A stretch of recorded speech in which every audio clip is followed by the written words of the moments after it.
Shalom and welcome back to another episode of Torah-bytes. And on today, man, I'm so excited. I just can't.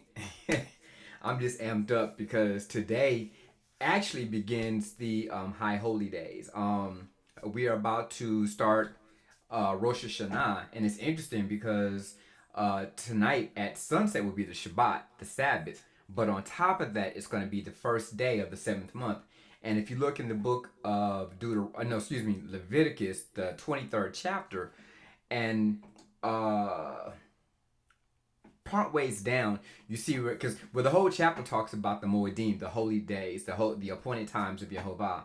But part way down, it gets into talking about Yom Teruah, the day of shouting or whatever. And again, that's supposed to be the first day of the seventh month. And so it's interesting because the first day of the month is Rosh Chodesh, and so that's a festive time in the fact that it's special because a new month begins. But on top of that, you have this being a holy day because of the fact that Yehovah said on the first day of the seventh month. And it's interesting also that it happens to be on a Sabbath. Now, a lot of people today are celebrating this day tonight, because on the calendar it shows that it's Rosh Hashanah. In Hebrew, it's Yom Teruah, but it shows that it's Rosh Hashanah. And so everybody's getting hyped up and doing a celebration today. Um, but and to be honest, I'm a little bit indifferent about it because of the fact that I like to go by the biblical reckoning of the day. And so you have two thoughts in process. You have one where everybody goes off of what's known as the, I believe, the Hillel 2 calendar, which has all the holy days, kind of like how our Gregorian calendar has all of our natural holidays like Christmas and Thanksgiving and all that kind of stuff. Well, the Hillel calendar is kind of like that, but the problem is that the Hebrew day or the month is reckoned by the sighting of the new moon. And so what happens is that in the land of Israel, you'd have a handful of witnesses that are testifying that they witnessed or they sighted the new moon. And if enough witnesses come forth, then the Sanhedrin would say, okay, we declare tonight Rosh Chodesh, so this would be the beginning of a new month. And so the interesting thing is that there's a lady that I follow named Dovara, and every month she has a team that goes out to sight the new moon. And so for what I understand, they're going out tomorrow night, not tonight. So that means that if indeed the new moon is sighted, that tomorrow night at sunset will be Rosh Hashanah or Yom Teruah, not tonight. But everybody's going by the calendar and everything like that. And so it's kind of one of those things that, well, we'll all do this. We're doing this together as one. You know what I'm saying? So that's why I'm a bit indifferent because of the fact that it being a high holy day. So I want to do mine on the right day. So I try to do my thing based off the moon. But when you have a majority of people doing it this way, it's one of those things where you're like, okay, well, we'll do it so we can be on the same page. But nonetheless, though, it's still an exciting time altogether to get together and do just the liturgy that's connected to it. You know what I'm saying? Um, Rosh Hashanah or Yom Teruah is basically it like I said, Yom Teruah means shouting. So it's the day of shouting, which is done with regular shouts or blasts from the shofar, and it's a lot of cool liturgy that's connected to it. And we also understand that Yom Teruah is connected to the return, excuse me, of Yeshua. So when he comes back, um, we, for those of you that have been following me from the beginning, you've heard me talk about this, and we understand from the scriptures that in his first coming, he fulfilled the spring feast. And so the same way he fulfilled the spring feast when he came, it's understood and believed that he will fulfill the fall feast when he returns.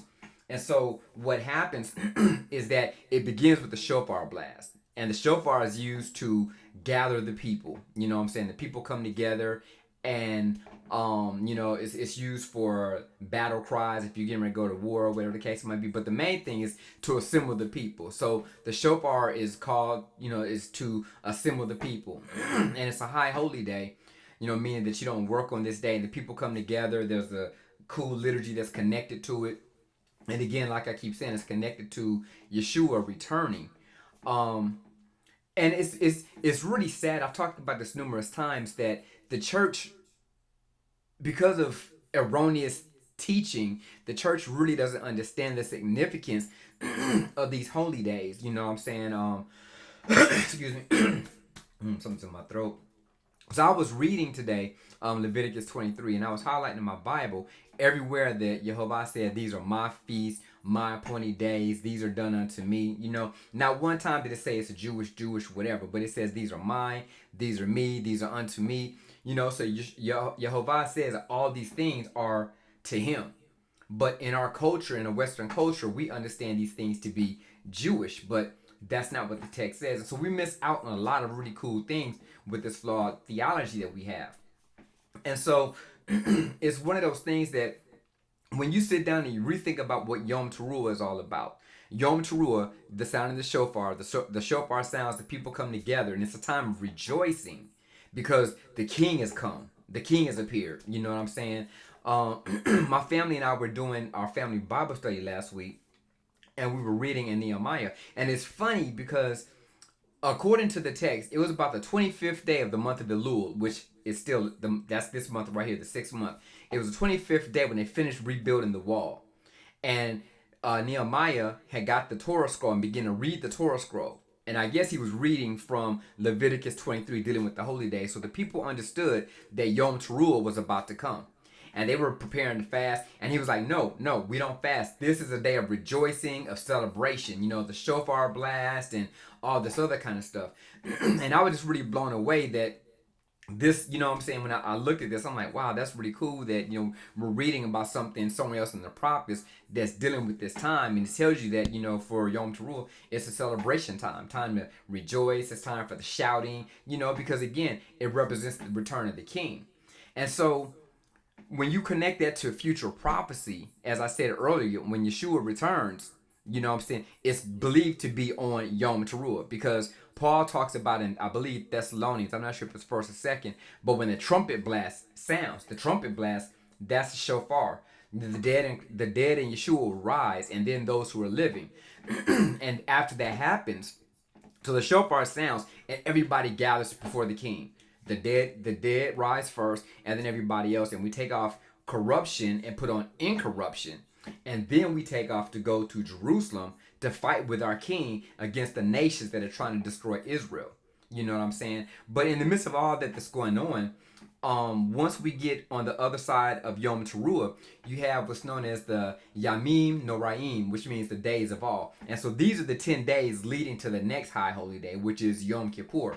So what happens is you have 10 more days. And it was within these 10 days, you know, you're focused on basically getting it right with Jehovah. You know, anything that you've done wrong, any relationships that have been jacked up, any people that you've done wrong, you're trying to fix all those things. Because when Yom Kippur gets to the Day of Atonement, you want to make sure that all your sins have been atoned for so that your names are written in the book of life. At the end of Yom Kippur, and Yom Kippur is a day where there's a big fast. At the end of that fast, right, the books are closed. And if your name has not been inscribed in the book of life at that time, then you're out of luck. So the days of all of that time that you set aside to get together to really look at what's been going on in your life, what you need to fix, you know, and you want to make sure that the things that you did this cycle, you don't do the following cycle. You don't make the same mistakes. You don't the same sins. You want to get beyond that. And so I'm just really excited about this, you know.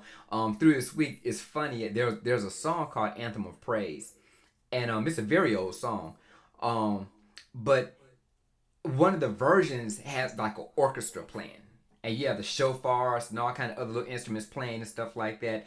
And it's based off of Psalms 150. Let everything that has breath praise the Lord. And I could just hear the orchestra in my head.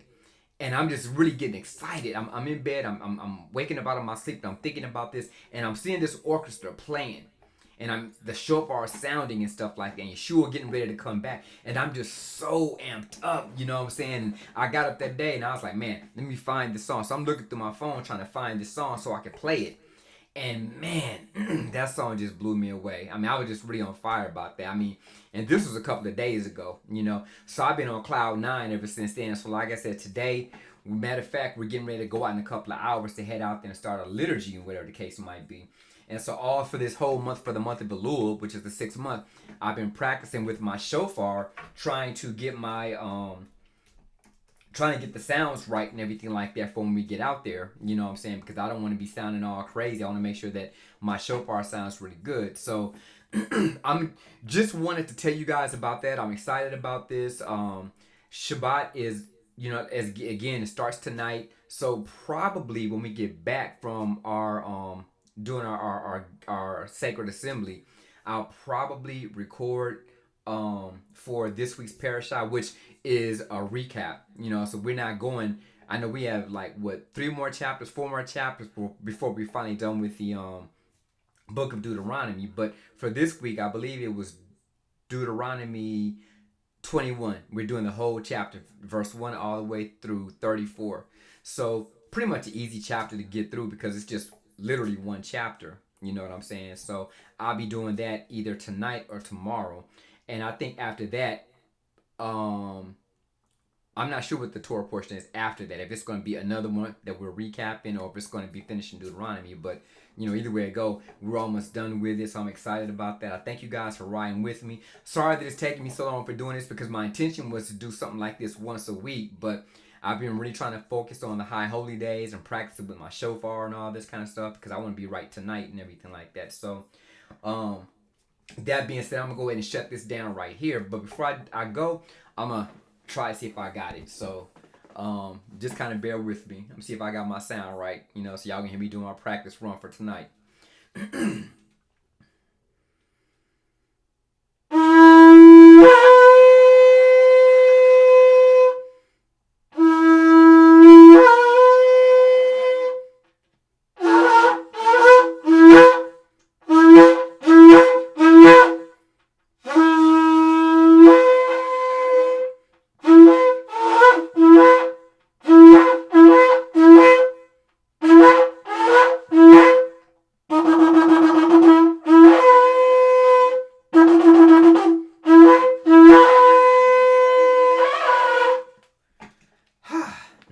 Not bad at all.